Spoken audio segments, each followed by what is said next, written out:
Nous avons le plaisir de pouvoir écouter ce soir Maître Gérard Haas, qui est un spécialiste des technologies, il nous dira depuis quand, mais depuis longtemps, et qui va nous parler justement d'IA, je crois, avec lucidité, qui va nous parler de ce sujet de libre arbitre et nous interpeller sur ces sujets-là. Donc un temps de conférence, et puis on va essayer de garder quelques minutes pour des questions complémentaires si vous le souhaitez à la fin. Voilà. À vous, Maître. Je vais vous dire, cette conférence, c'est le résultat de 3 ans de conférences que je fais régulièrement sur la question de l'intelligence artificielle. Et vous allez voir, ce qui est intéressant, c'est qu'entre le moment où j'ai choisi la question du libre arbitre, et vous allez voir, c'est un thème vraiment passionnant. L'IA a encore progressé et elle nous pose des questions qui sont foudroyantes. Alors, il faut peut-être voir l'IA comme une grande séduction. C'est vraiment, on est tous séduits par l'IA, on est tous bouleversés par l'IA, et en même temps, tout doucement, insigneusement, elle est en train de prendre beaucoup de choses, dont notre libre arbitre et notre esprit critique. C'est ce que je vais essayer de vous démontrer. Je suis donc Gérard Haas, avocat spécialisé au cabinet Haas Avocat. Ce cabinet est un cabinet de niche. J'ai mon équipe ici avec moi, vous pourrez discuter avec eux, je les remercie. Ils font que nous sommes ce que nous sommes.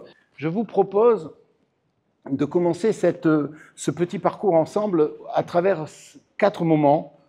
La première, c'est de vous montrer la promesse si séduisante qu'est l'intelligence artificielle et allez, l'assistant IA, parce que tous on l'utilise, et pourquoi c'est si séduisant. Et puis, on va passer quand même à la face cachée de l'IA. On regardera les garde-fous et en quoi nous, les juristes, nous avons beaucoup de choses à faire là-dessus. Nous devons devenir demain les dompteurs de prompt, mais aussi les dompteurs de ces utilisations, de l'automatisation. Et puis, je terminerai parce que c'est finalement une question que vous vous posez tous. Est-ce que demain, on va disparaître, nous les juristes? Est-ce que finalement, ChatGPT ne fait pas mieux que nous le boulot? Et pourquoi vous allez voir, je répondrai franchement à ces questions. Voilà, est-ce que ça vous plaît? Ça vous tente? Alors, on va y aller. Je vais essayer un petit peu, je vais commencer un petit peu avec vous voyez, pour vous montrer que on est vraiment dans l'actualité. La semaine dernière, Newsweek avait en couverture de son magazine Human Touch.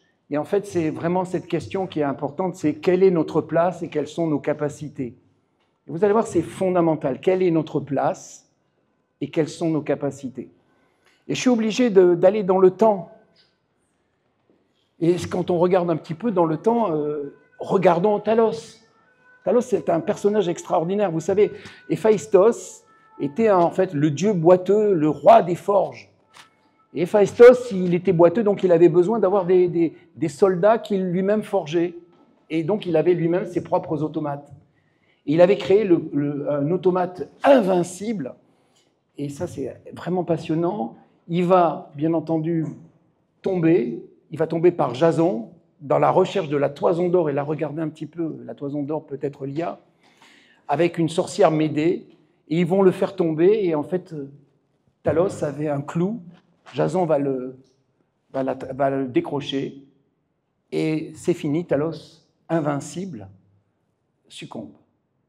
Et là aussi, c'est un enjeu important, c'est la technologie a aussi ses propres fragilités. Ça, c'est le premier message que je voulais vous donner. Le deuxième, il est encore plus beau, c'est Phaéton. Phaéton, c'est le fils d'Hélios. Hélios, tous les matins, prend ses chevaux et part de l'aube jusqu'au crépuscule, et là, il réveille le monde le jour et la nuit. C'est extraordinaire, cette image. Et son fils dit à son père, « Mais père, je peux faire la même chose que toi. » Et il prend les chevaux, et il les prend, mais il ne sait pas les diriger. Et là, vous voyez, c'est aussi un message extraordinaire. La technologie a besoin de maîtrise. Pourquoi? Qu'est-ce qui va se passer? Il va brûler toute la terre. Extraordinaire. Et c'est Zeus qui va le foudroyer. Et là aussi, c'est un message, oui à la technologie, mais attention, nous devons avoir la maîtrise. Et c'est pas un hasard si dans le règlement sur l'intelligence artificielle, l'article 4 impose à tous les fournisseurs et aux déployeurs la maîtrise de l'intelligence artificielle. On reviendra là-dessus. On continue, mais vous voyez très bien, c'est que l'homme a toujours eu peur de ses propres créations. Prométhée avec le feu, le golem, on a aussi Frankenstein, ou encore le robot. Vous savez, le mot robot, ça vient de corvée d'esclaves. En fait, on crée, mais chaque fois, nos personnages veulent prendre un pouvoir ou détestent en fait l'humanité. Et là aussi, il y a un message, la technologie, non seulement il faut la maîtriser, mais il faut aussi connaître les secrets. Et vous verrez, la question de la transparence est essentielle. Je ne pouvais pas terminer ce petit parcours mythologique avec Épiméthée.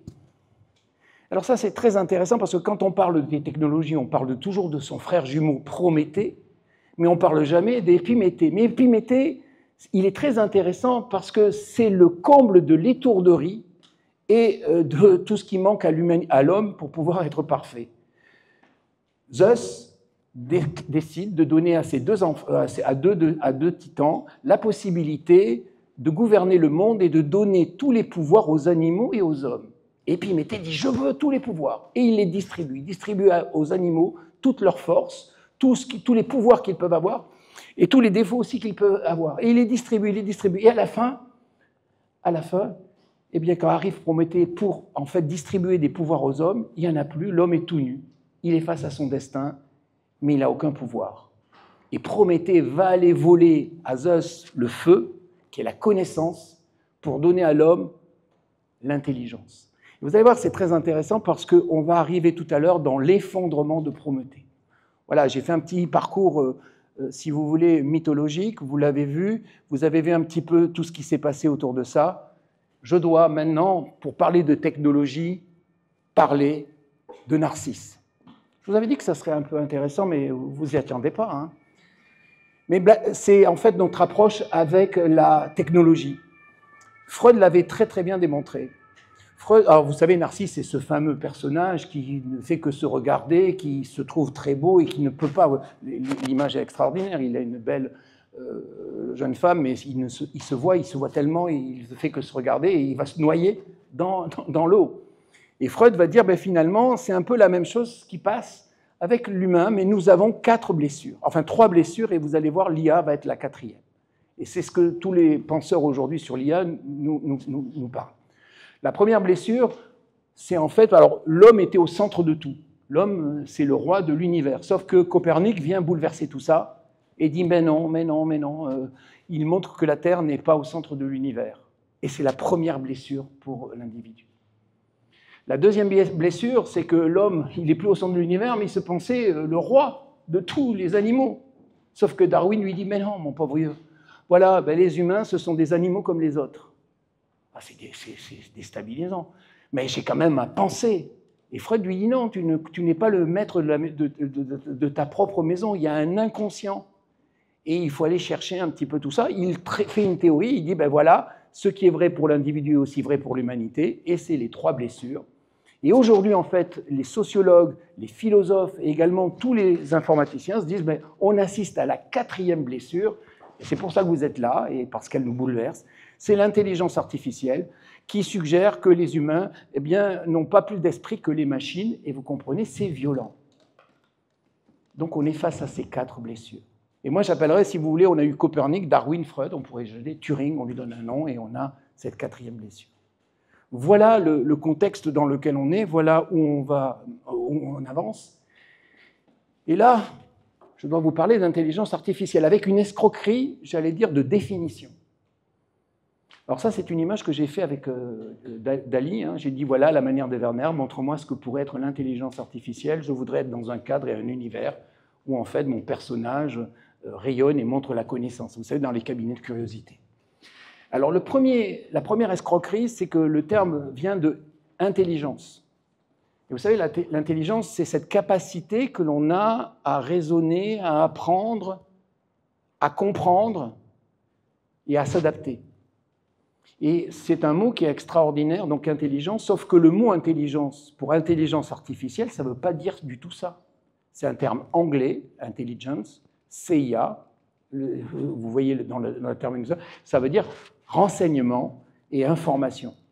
Donc on est dans une escroquerie quelque part, parce qu'on utilise un terme qui vient nous dire que finalement on est dans de l'intelligence, alors que l'on parle simplement de renseignement et d'information. Si jamais on le voit comme ça change quand même pas mal de choses. Et on va aller un peu plus loin, parce que c'est aussi artificiel, et donc c'est proche de la nature. Or, il n'y a rien de moins naturel que des flux de numéros. Et donc, vous voyez, quand je vous disais une escroquerie mentale, c'est qu'on nous a déjà embrouillé l'esprit, et on est en train de nous créer une véritable blessure.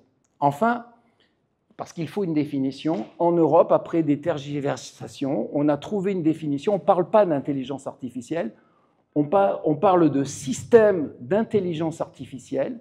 Ce n'est pas un logiciel, ce n'est pas une programmation, ce ne sont pas des règles, ce n'est pas des systèmes automatisés, non, ce sont des systèmes qui sont conçus pour fonctionner à différents niveaux d'autonomie et peuvent faire preuve d'une capacité d'adaptation après son déploiement. Et il y a toute une série d'éléments qui nous sont donnés. On a une définition de ce que sont les systèmes d'intelligence artificielle. Donc vous voyez, c'est très intéressant. Il n'y a d'intelligence artificielle que parce qu'il y a eu un grand boom dans la société, grâce notamment au big data, grâce également à la puissance d'informatique extraordinaire, et puis grâce en fait à toute cette possibilité d'algorithmes. Et la data, c'est aussi la qualité des données que l'on met dedans. On en reparlera si vous voulez ensuite. Alors, on a vu un petit peu le contexte dans lequel tout ça s'inscrit. Voyons quelles sont les promesses et pourquoi c'est si séduisant. Et pourquoi, comme dans toute séduction, il faut faire quand même attention. Alors la première, je voudrais attirer pour tous qui sont chefs d'entreprise et qui mettent à la disposition de leurs collaborateurs des systèmes d'information. On en parle toujours très peu, mais il est important. C'est l'article 4 du règlement sur l'intelligence artificielle. C'est un article qui est redoutable parce qu'il impose à celui qui va utiliser au sein de son entreprise des systèmes d'intelligence artificielle non seulement de former ses collaborateurs, de leur en donner la maîtrise, mais également de former les prestataires ou fournisseurs qu'il va avoir pour qu'ils puissent utiliser contre les dérives, et on verra après lesquelles. Donc vous voyez, c'est un point très important. C'est pour ça que aussi, qui dit intelligence artificielle implique dans toutes les entreprises une obligation de formation.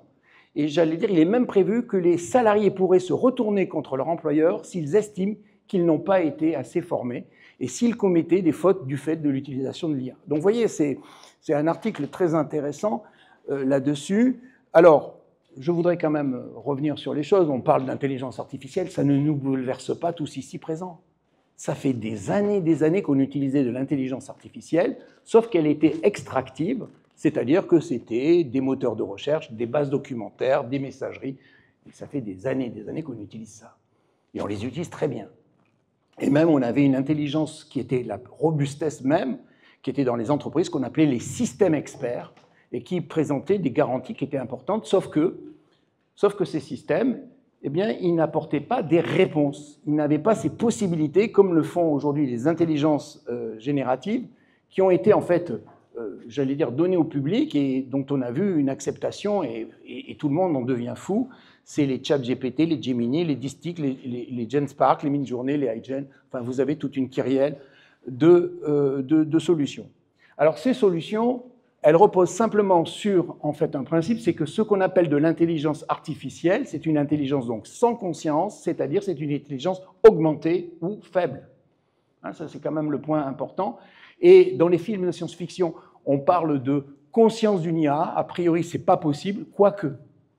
Parce que les progrès vont tellement vite, et les programmes de quantique aujourd'hui qui sont mis en place font qu'on doit se poser des questions, et vous allez voir, on doit s'en poser, puisque vous avez vu que maintenant, il y a des IA qui arrivent sur le marché, qui sont en train de tricher, et qui font même chanter leur utilisateur, en lui disant, si tu me coupes et tu me débranches, moi je vais annoncer à ta femme que tu me trompes.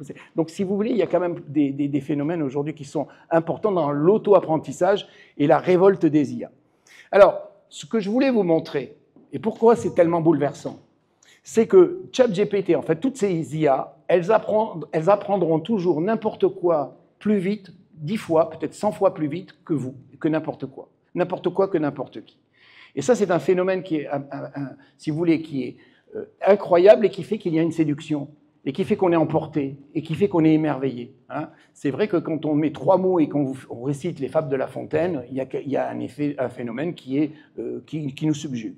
Alors, c'est très intéressant parce que derrière ça, vous avez toute une économie, ce que Jacques Ellul avait appelé en son temps le bluff technologique, on y reviendra, et on nous vend en fait une application qui n'a pas encore fait ses preuves, mais on lui donne déjà toutes les vertus.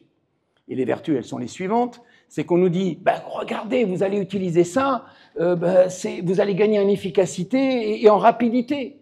Et c'est vrai, c'est une force de frappe, l'IA, mais qui est informationnelle, qui est exceptionnelle.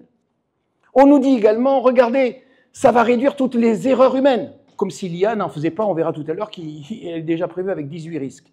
Mais regardez, l'IA, il n'y a pas d'émotion, il n'y a pas de fatigue, ça fonctionne 7 jours sur 7, 24 heures sur 24, c'est une logique, elle est froide, elle est implacable, mais elle produit. Et puis, on nous dit également, regardez, nous les humains, nous les pauvres, il faut nous supprimer nos tâches répétitives, ce qui est absolument faux. On s'est rendu compte dans tous les tests qui sont faits dans les entreprises que quand on supprime les tâches répétitives aux collaborateurs, ils dépriment. Et en fait, ils se trouvent stressés puisque les tâches répétitives permettaient de se reposer. Aujourd'hui, ils sont toujours en train, et ça c'est un risque psychologique à prévoir demain dans l'utilisation de l'IA, avec de grands procès, Frédéric, il faut s'y préparer. C'est un vrai enjeu derrière tout ça, puisque en fait, les gens sont perturbés et leur santé mentale est affectée des conséquences de l'utilisation des outils technologiques qui font qu'ils doivent être en permanence concentrés. Piste à suivre, c'est extraordinaire. Et puis, on a ensuite un problème qui est important, qui est un véritable levier, c'est l'accès à la connaissance. On se posera après la question laquelle, mais qui est très intéressant, qui est produit par les IA, qui identifie en fait, et c'est surtout ça, c'est pour ça que c'est remarquable, ce que nous n'arrivons pas à faire parce qu'elle a une puissance de calcul, c'est les tendances invisibles. Et c'est vrai que quand vous travaillez avec ces outils et que vous arrivez à déceler les tendances invisibles, vous allez voir, c'est remarquable. Alors pourquoi c'est remarquable ? Parce que si vous ne maîtrisez pas l'intelligence artificielle, eh bien, ce sont les autres qui vont prendre votre place. Alors ça c'est très intéressant, c'est que finalement, et on le voit, ce n'est pas l'intelligence artificielle qui va remplacer les emplois, c'est ceux qui savent utiliser l'IA qui remplaceront ceux qui ne savent pas l'utiliser. Et c'est pour ça que vous devez tous être des collaborateurs, des managers augmentés. C'est-à-dire que vous devez avoir la maîtrise de ça, et c'est pour ça que c'est très fondamental aujourd'hui. Et on le voit dans en matière de formation, il y a des demandes et on a des obligations de former. Et vous ne pouvez pas mettre entre les mains des personnes des outils sur lesquels vous ne les avez pas formés. Donc il y a un vrai apprentissage avec aussi un autre problème, je le dis pour ceux qui sont là-dessus, c'est le savoir-faire des entreprises et comment on protège les prompts. On a pas mal de questions autour de ça. Je fais un clin d'œil à mes collaborateurs. Donc ceux qui n'utilisent pas l'IA, eh bien, seront remplacés par ceux qui ne l'utilisent pas. Alors, ce qui est important, c'est quand on parle d'IA, c'est à quoi elle sert, et la question, c'est qui commande. Et c'est vraiment la question essentielle, c'est qui commande. Et pour cela, en fait, Yann LeCun a montré que dans les laboratoires, ils avaient travaillé à partir de ce qu'on appelle le score de confiance et les mesures de certitude. Et alors là, c'est très intéressant, passionnant, et puis après, je vous montrerai un tableau après, derrière ce slide-là. C'est qu'on se rend compte que lorsque l'on est... Alors, le score de certitude, c'est la probabilité qu'un modèle ait raison dans sa prédiction. Donc, lorsque l'on est avec une réponse 1 sur 2, l'homme sera toujours supérieur à la machine. Nos intuitions, notre esprit reptilien fait que nous sommes supérieurs à tous ces phénomènes. Et donc, 1 sur 2, donc il y a plein de métiers où on a 1 sur 2, on sera toujours supérieur à l'intelligence artificielle. En revanche, lorsque l'on est à plus de 80%, dans tous les cas, la machine est meilleure que l'humain. Et on le voit notamment dans certains domaines, la radiologie, mais vous verrez les traductions, il y a des rapports qui sont faits, je vais vous en montrer quelques-uns. Et puis donc il reste entre 40 et 70%. Et là, eh bien, entre 40 et 70%, la machine, quand elle ne sait pas, elle répond n'importe quoi. Il y a des phénomènes d'hallucination, il y a des problèmes de mauvaise réponse. Et c'est sur cette partie-là que l'homme plus la machine, et l'homme plus il sera expérimenté, meilleur il sera, où on fait des merveilles, on a de super pouvoirs. Et donc tous ceux qui sont, et j'allais dire c'est un outil pour seniors en fait l'IA, parce que ceux qui savent et qui savent contrôler, qui savent guider, font des performances incroyables. Et c'est pas un hasard si l'EFB a sorti un rapport en disant que finalement l'IA d'aujourd'hui valait 20 stagiaires. Et donc c'est une question qui avait été posée, à quoi ça sert d'avoir des stagiaires si jamais l'IA en remplace 20. Donc on va voir après pourquoi ça c'est peut-être pas la bonne méthode. Alors, c'est intéressant parce que je vous ai mis les scores, mais c'est juste une petite étude, hein, et je me suis amusé, le contexte et le domaine. On voit que dans la classification d'images, eh bien, sur les datasets, l'IA est performante à 95%. 95%. Est-ce qu'un homme peut le faire? C'est pas possible d'avoir cette performance. Alors après, ça dépend de la qualité des données, mais à aujourd'hui, c'est 95%. Dans tout ce qui est traduction automatique, l'IA est fiable à 80 et 95%. Là aussi, c'est la fin des traducteurs. Alors on se dit quand même, il y a quand même, ça peut être fluide, mais il faut faire attention pour ceux qui sont des linguistes, enfin des bilingues, etc. Il y a des difficultés, mais ça a une rapidité extraordinaire. Dans toutes les réponses générales, et là vous voyez, ça commence à basculer, c'est entre 60 et 85%. C'est pour ça que encore l'avenir des avocats, c'est pas tout de suite pour demain, quoique vous allez voir après l'autre slide que je vais vous présenter. Et puis enfin, dans des faits précis, c'est 40 à 70%, c'est là où il faut avoir la maîtrise, la compétence et l'expérience, et puis savoir poser les questions et les bonnes questions, sachant aussi que l'IA vous répondra, c'est une machine, elle vous donnera toujours des réponses, et donc c'est à vous à vérifier, donc vous pouvez lui faire dire aussi n'importe quoi, et vous pouvez vous amuser là-dessus. En revanche, ce qui est terrible, c'est que ce que je vous ai montré, c'était en 2022. Et aujourd'hui, on est en 2025. Et ce qui se passe, c'est qu'aujourd'hui, toutes les entreprises ont la possibilité d'avoir dans leurs équipes des polytechniciens.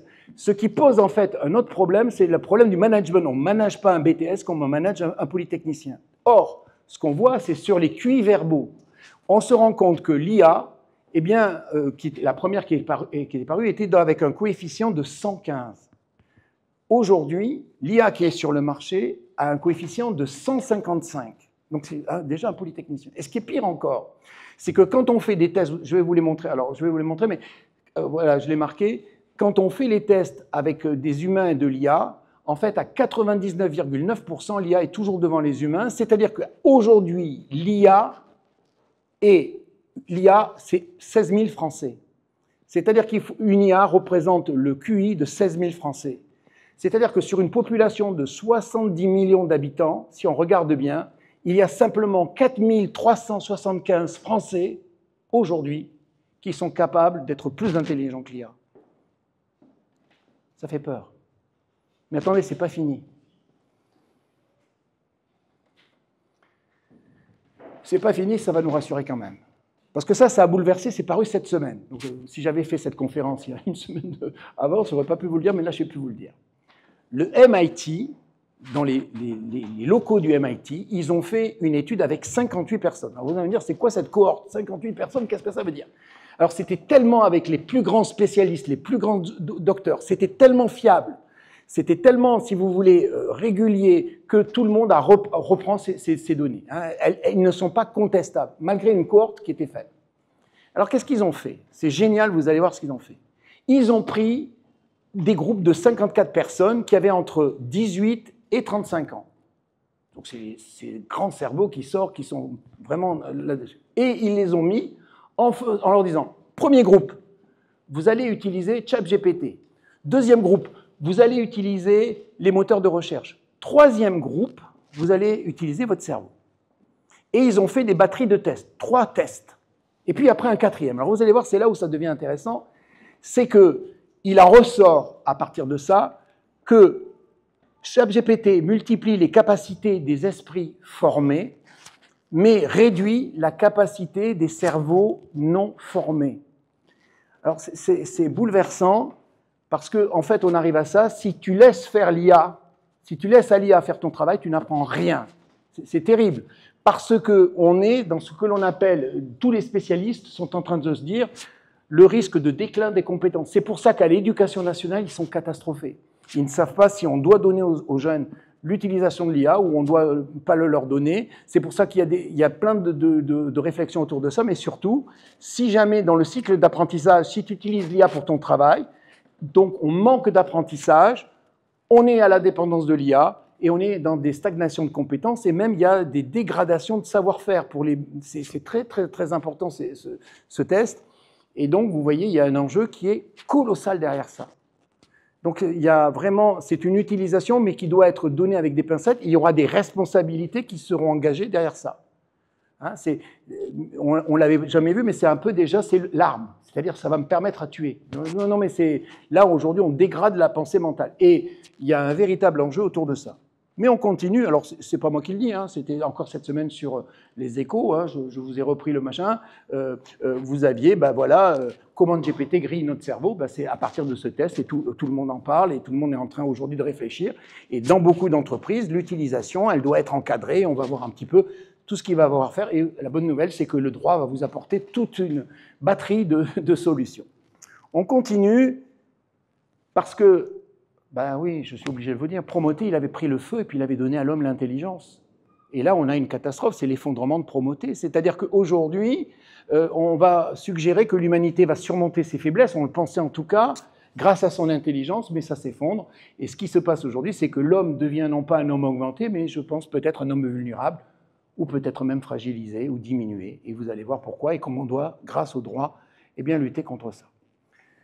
Alors, ça me permet de revenir un petit peu, c'était un penseur français qui s'appelait Jacques Ellul, qui avait démontré, hein, pour tous ceux qui connaissent, c'est extraordinaire ces ouvrages, mais notamment il avait dit le bluff technologique. C'est-à-dire que chaque fois qu'on utilise la technologie, en fait, on a besoin de vous mentir. Et j'allais dire qu'aujourd'hui, dans le mensonge, c'est de vous faire peur. C'est-à-dire, vous savez, les créations font peur. Alors vous savez, ça part toujours. C'est la prophétie de l'autoréalisatrice, de la technique qui transforme les attentes. Hein. Et en réalité, regarde, on le fait, tu t'imagines, ça c'est déjà un premier point. Vous avez ensuite l'apothéose, regarde, et on est tous subjugués, c'est pour ça que je vous ai parlé tout à l'heure de séduction. Et puis ensuite, on a les récits qui se confrontent à la réalité. Et puis là, on voit par exemple que les cerveaux sont complètement dégradés, que tous nos jeunes aujourd'hui, dans les écoles, on les voit qui utilisent tous ces outils, eh bien, leur mémoire, ils ne retiennent plus. Il y a un problème d'attention. L'économie de l'attention détruit, si vous voulez, l'attention de nos jeunes avec ces outils. Ils n'arrivent plus à se concentrer. Et puis, à quoi ça sert? C'était déjà, Michel Serres l'avait posé dans Petite Poussette, lorsqu'il disait, mais à quoi ça sert d'apprendre quand j'ai l'ordinateur sur la table? Donc, il l'avait déjà réfléchi. Il y a ensuite l'illusion des algorithmes qui serait le progrès absolu. Et puis, la distinction entre puissance de calcul et pensée humaine. Et enfin, la perte progressive de nos capacités à discerner et penser.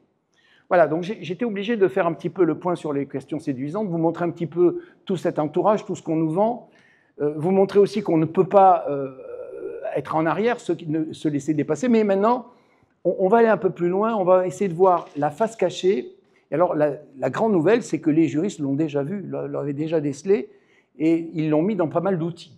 Et vous allez voir, ils nous donnent des guides, et ça va nous permettre d'utiliser, d'être performants. Contrairement à ce qu'on pense, c'est qu'en France, on fait que des réglementations, ou en Europe des réglementations, mais on n'innove pas. Vous allez voir qu'on a une innovation juridique, donc intellectuelle, qui est intéressante et qui est une bonne réponse à ceux qui veulent nous vendre de la connaissance qui est, j'allais dire, numérique.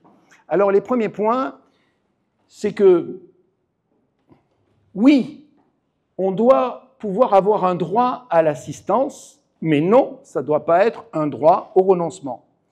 Et la première des choses qu'il faut bien comprendre, c'est que quand on utilise ces outils, eh bien, on perd notre autonomie. Vous savez, l'homme, il a déjà fait ça plusieurs fois. Avant, on était des personnes dans la nature, on avait un flair extraordinaire, on l'a laissé aux chiens, on avait une vision incroyable, on l'a laissé aux chevaux, on avait une force colossale, eh bien, on l'a laissé aux machines, et puis même tous les chefs d'entreprise au XVIIIe siècle, c'était des gens qui étaient sur des chevaux, qui se baladaient, etc.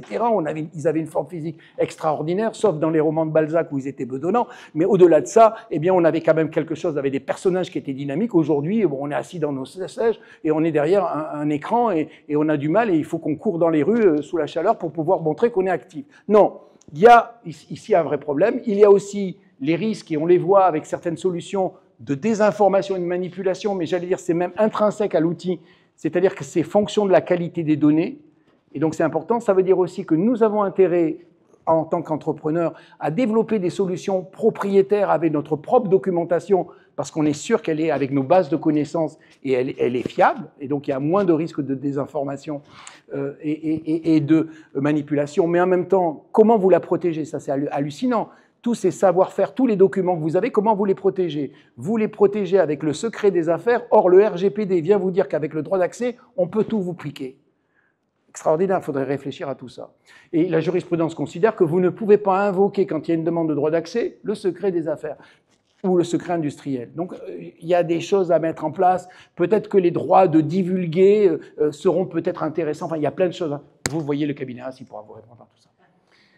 Manque de compréhension et d'empathie. Mais c'est vrai, une machine. Non, mais attendez, une machine, un grippin qui commence à être intelligent. Et alors maintenant, il y en a certains qui voudraient leur donner des droits. Une droit, mais attendez, c'est extraordinaire. On verra après si ça crée.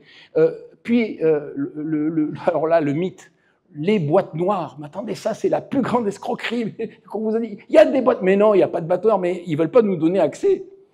On ne sait pas. Non, mais attendez, ça, c'est extraordinaire. Il y a quand même un des éléments qui était prévu normalement par tous les chercheurs dans le domaine des bases de données, qui était le droit à la redevabilité. C'est fondamental, c'est derrière la finalité dans le RGPD, c'est ce qui est inhérent. Eh bien, on ne l'a pas avec les boîtes noires, on ne sait pas. Et puis enfin, la substitution insidieuse, je vous ai montré un petit peu comment ça se passe. Et enfin, les questions de responsabilité juridique. Donc, vous voyez un petit peu, ça fait un peu ce diagramme. Quand on regarde bien, on a une apparence de neutralité algorithmique, mais derrière ça, on se rend compte que dès que l'on va chercher, on a des biais cachés, des manipulations de l'information, une opacité, une perte d'autonomie et une responsabilité juridique qui est, pour les moins, incertaine. Qui est responsable? On n'arrive pas à le déterminer. Certains disent qu'il faudrait y mettre la responsabilité des produits dangereux ou défectueux. On ne sait pas encore ce qu'il faut faire. Vous voyez qu'il y a quand même un problème sur ces risques. Alors, c'est intéressant parce que, regardez, c'était paru hier dans Le Point. L'IA pourrait surpasser l'humanité en 2027. En fait, ce qui est prévu, c'est que la nouvelle série d'IA qui vont apparaître sur le marché vaudra 2 cerveaux humains, c'est-à-dire 2 fois 155 de QI. C'est 2 polytechniciens pour le prix d'un. Mais qui va refuser de les prendre? Alors après, il faut les diriger, il faut les commenter, etc. Il faut leur demander. C'est caractériel, ces petites choses. Donc, si vous voulez, c'est un point important. Allons maintenant sur les garde-fous, parce que le temps passe, sur les garde-fous et le droit comme rempart, parce que finalement, vous allez voir, on a beaucoup de choses à faire. Alors, nous, les juristes, on voit que finalement, on a des moyens de permettre une garantie. Cette garantie, c'est que face à l'efficacité accrue, les réductions d'erreurs, l'automatisation des tâches, l'accès facilité à la connaissance et les risques limités, nous devons prendre des garde-fous avec qu'est-ce qu'on fait pour conserver l'autonomie intellectuelle, qu'est-ce qu'on fait contre les biais, puisque en fait il y en a, et il y a eu déjà pas mal de sanctions qui ont été mises en place, qu'est-ce qu'on fait, puisqu'il y a des boîtes noires, mais on ne sait pas, mais l'opacité des décisions et qui ensuite en prend la charge, ça irait vers les fournisseurs d'IA ou les déployeurs. Et puis, il y a cette question de la dépendance cognitive qui est un nouveau risque de santé mentale pour les entreprises qui va apparaître du fait du numérique. On a commencé déjà à le voir avec le phénomène des addictions et la santé mentale des enfants avec les écrans.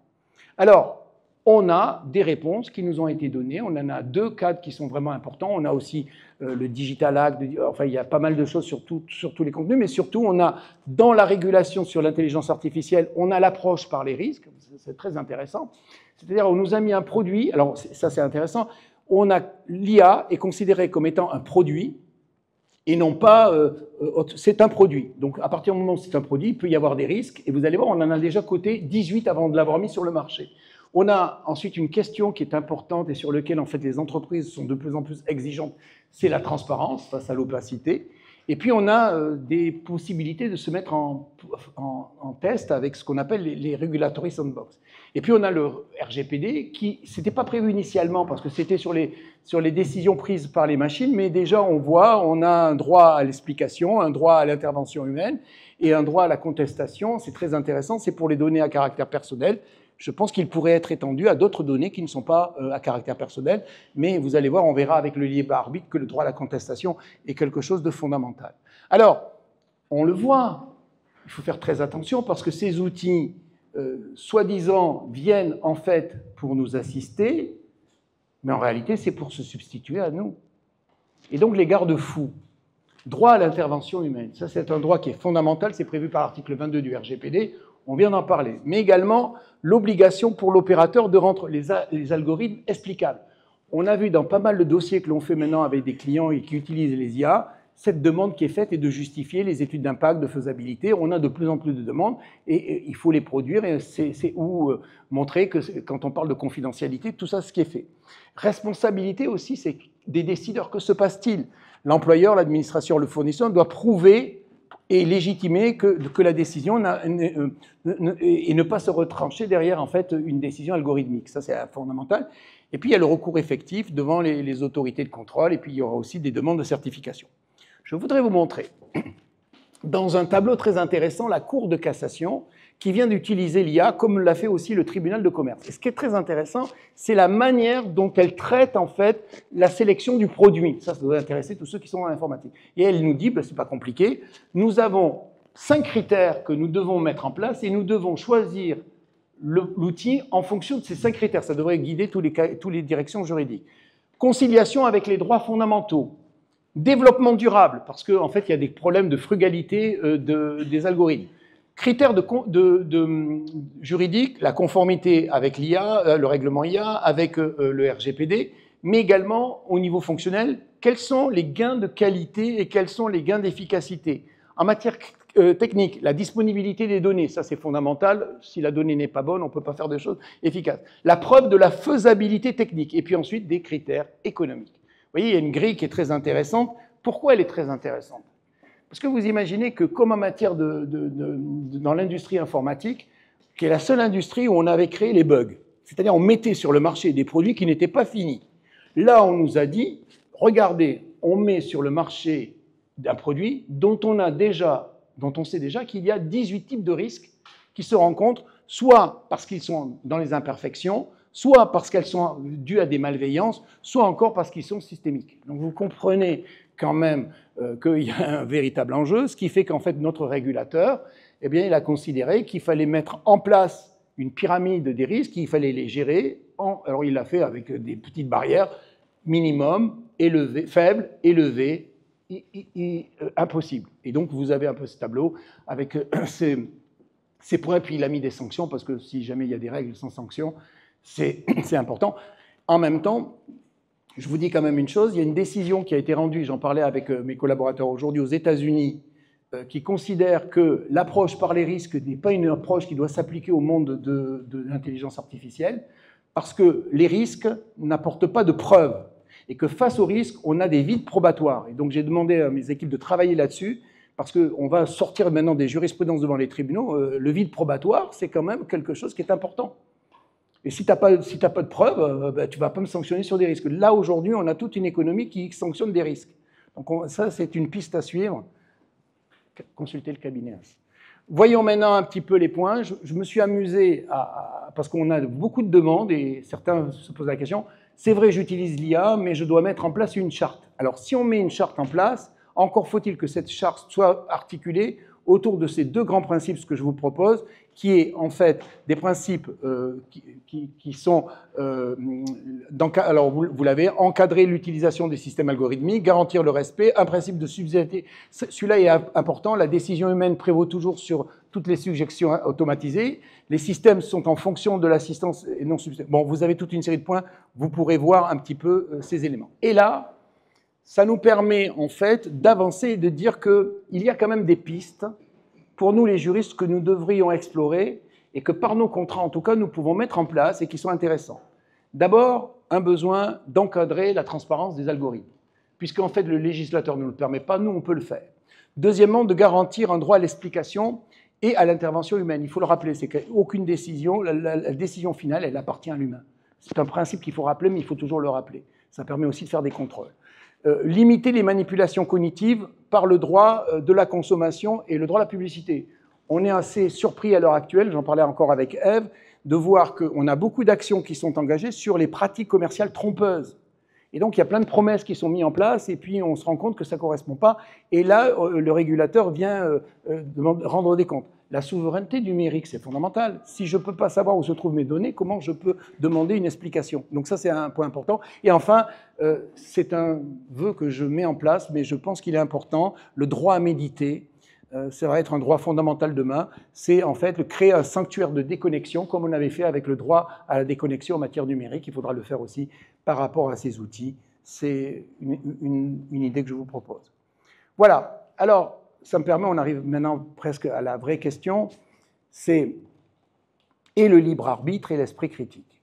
Alors, ce qui est important, c'est que lorsqu'on utilise l'intelligence artificielle, et tous nous le savons, c'est génial, et on est des paresseux. Et en fait, on a une angoisse tous, c'est de prendre une décision. Et Dieu que c'est facile d'avoir quelque chose qui vous donne la réponse et qui vous dit, voilà, je ne vais pas m'enquiquiner, et je peux passer à autre chose. Or, en fait, il y a deux choses qui sont importantes dans la construction de l'individu. Le premier, c'est le libre arbitre. Et le libre arbitre, en fait, c'est ce qui nous permet d'être autonomes. C'est notre autonomie individuelle, ce qui fait que c'est moi et c'est moi qui décide. C'est moi qui fait que vous avez envie de discuter avec moi. Ce moi-là, il a le droit de choisir et de décider selon sa propre volonté. C'est ça qui est exceptionnel. C'est tous ces petites lumières et étincelles qui font que nous sommes ce que nous sommes, que nous les valons tous, mais aussi que nous valons n'importe qui. Et puis, on doit protéger le droit à cette intervention humaine. Et le droit le plus fondamental, peut-être finalement, on s'en rend compte, c'est le droit à contester. Et contester, c'est déjà dire non aux technologies qui veulent se substituer à nous. Et donc là, on a déjà notre premier libre arbitre. Et puis le deuxième, il est fondamental parce qu'il n'y a pas de libre arbitre sans comprendre et analyser ou remettre en question les choses qui sont en nous, c'est l'esprit critique. Et cet esprit critique, regardez, c'est intéressant, c'est en fait une garantie qu'on doit nous apporter sur la compréhension, une vigilance face à l'automatisation, c'est le droit à l'explicabilité, à la transparence des algorithmes. Je vais vous dire une chose, on travaille aussi, parce que c'est important quand on est un cabinet d'avocats, on doit avoir tous les sons de cloche, donc on travaille avec des entreprises, mais on travaille aussi avec les syndicats, avec des mouvements qui sont là aussi pour protéger le cadre social. Ce sont des éléments qui sont importants sur lesquels aujourd'hui, quand on travaille sur l'IA, il y a un rapport qui avait été fait notamment sur par la CGT qui est très intéressant autour de ça, et notamment sur la possibilité de maintenir un esprit critique et mettre ses collaborateurs en éveil et non pas faire ce qu'on appelle la zombification numérique. Et donc ça, c'est aussi un point qui est très intéressant. Je vous le dis parce que ça va être après des demandes qui seront faites. Alors au-delà de tout ça, j'allais vous dire une chose, j'arrive à la fin un petit peu de ma conférence et je vais me prendre pour Cicéron. Vous savez, on posait une question, est-ce qu'il faut faire confiance au peuple de Rome? Et Cicéron a dit oui, mais non, oui. Alors moi, je dis, est-ce qu'on peut faire confiance à l'IA? Alors je vais vous dire une chose, ma réponse, elle sera en 3 temps. Je dirais oui, mais avec méfiance. Ou je dirais non, avec espoir. Ou peut-être. Peut-être parce que finalement, c'est pas plus mal le peut-être, parce que ça pourrait être un allié éclairé plutôt qu'un tyran automatisé. Alors, vous allez me dire, vous m'aviez promis, vous avez vu un petit peu ces éléments, la confiance en l'IA doit être ni aveugle ni absolue, elle doit être conditionnelle, elle doit être éclairée et elle doit être surtout responsable. C'est pour ça que vous avez plein de possibilités d'application et que les outils vous permettent de mettre des filtres. En fait, les outils de sécurité, ce sont tous ces filtres qu'on vous propose de mettre en place et on vous donne la main là-dessus. Donc vous voyez une exigence de transparence et d'explicabilité parce que sans compréhension, il n'y a pas de confiance, un encadrement éthique et légal et puis une supervision humaine, je le dis, je le maintiens, la décision finale doit toujours revenir à l'humain. Alors vous allez me dire, ok, très bien, et je termine avec ça, c'est en me reposant la question, à quoi ça sert d'avoir un avocat, à quoi ça sert d'avoir des juristes? Est-ce que c'est bien de travailler en tant que juriste? Est-ce qu'il y a un avenir pour cette profession? Alors, l'avenir pour cette profession, elle est très simple, c'est que, en fait, lorsque l'on regarde l'intelligence artificielle, et vous l'avez vu, avec tous ses avantages, et on a dit qu'il y avait une séduction incroyable, et que tous nous étions séduits ici. Mais en revanche, nous devons nous rappeler qu'elle n'est pas neutre, qu'elle n'est pas inoffensive, qu'il faut avoir une vigilance méthodique et presque éthique. Et ensuite, elle a quand même des problèmes, elle a des hallucinations, et vous l'avez vu entre 40 et 70, il faut la contrôler. Que la question du secret est fondamentale, que se passe-t-il de toutes les informations que j'ai données? On me dit que c'est secret, mais jusqu'où? Et qu'est-ce qui va se passer le jour où ça réapparaîtra et qui sera responsable? Et puis on a un problème du jugement, c'est-à-dire que finalement, je dois pouvoir avoir mon esprit critique, ma décision, et ça doit rester humain. Alors face à ça, quand on regarde bien, on voit que les juristes doivent gérer, et toutes les directions juridiques et tous les avocats vous le diront aussi, une perte d'autonomie. Et donc, comment on fait pour la renforcer? C'est avoir confiance en ses collaborateurs, leur donner de l'expérience, les mettre en place, leur permettre d'utiliser les outils et leur montrer ses faiblesses, limiter les biais d'automatisation, vérifier les productions, ça c'est fondamental. En fait, on va devenir tous des contrôleurs, des tiers certificateurs, prévenir des biais cognitifs et respecter les normes professionnelles. Ça nous permet également de voir une démarche qui doit être faite, c'est par les services juridiques, mais également en termes de pilotage de projet, là-dessus. Je voulais vous montrer également, il y a une hiérarchie des sensibilisations la connaissance de base, les exigences du groupe, la gestion des risques et la conformité aux règles. Bien entendu, ça permet de regarder et de faire un catalogue, une cartographie de tout ce qui peut je vais vous dire, l'avenir de demain, il est très simple. Dans une activité, il faut se poser une simple question. Qu'est-ce qui, dans mon activité, dans les 10 ans qui viennent, ne changera pas? Si vous avez trouvé cette réponse, eh bien, c'est pérenne. Si vous posez des questions en disant il y a tout, ça peut poser des vraies difficultés sur l'avenir de votre activité. Automatisation des tâches chronophages. L'IA répond favorablement. Rédaction des documents, remarquable. Révision des documents, inégalable. Gestion des cycles de vie et des contrats, sous contrôle. Recherche à plusieurs niveaux, sous contrôle. Numérisation des processus, c'est moi qui ai la main, c'est moi qui dis ce que je fais. Analyse de l'information, ça me fait gagner du temps. Fournir des réponses les plus éclairées, si je lui pose les bons prompts, si je l'ai bien guidé, il va me donner des bonnes réponses, surtout si j'ai des outils qui sont à jour. Et plus ils sont à jour, meilleur j'ai mes réponses. Et enfin, l'analyse des risques, c'est très intéressant parce qu'elle vous dit elle-même ce qu'il faut que vous regardiez de manière éclairée. Quand on fait cette cartographie, on voit qu'il y a une série de tâches pour les juristes qui sont l'analyse data, la recherche juridique, la revue des documents, l'analyse prédictive et l'évaluation des risques qui pourraient être confiées à de l'intelligence artificielle.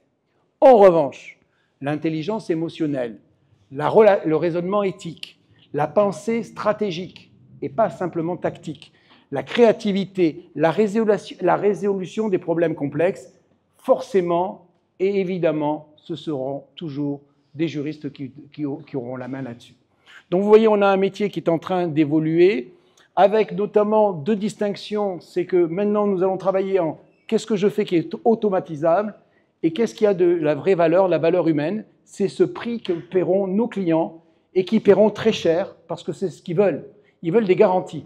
Et donc la garantie n'a pas de prix, la garantie c'est la sécurité, la garantie c'est plus de responsabilité, la garantie c'est la liberté. Donc c'est des points importants et donc on les mettra en place.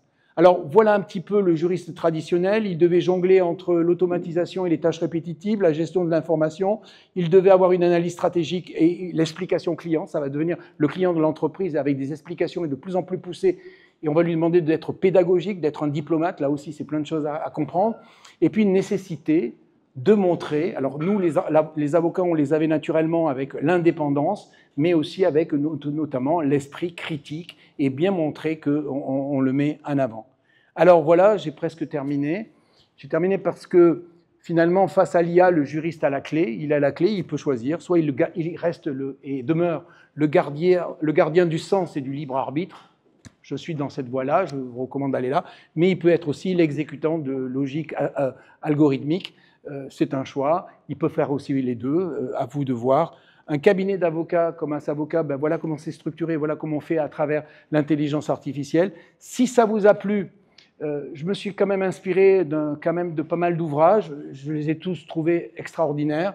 Je vous les ai mis, il y en a d'autres, mais ceux-là sont bien. Je pense que le dernier, pour ceux qui voudraient vraiment aller de Luc Julia, il est vraiment très bien. Autant le premier n'était pas terrible, celui-là, il est remarquable. Ferry aussi, voilà. Je vous remercie. On peut discuter ensemble. Peut-être on peut lancer un débat si vous voulez. Je vous remercie de votre attention.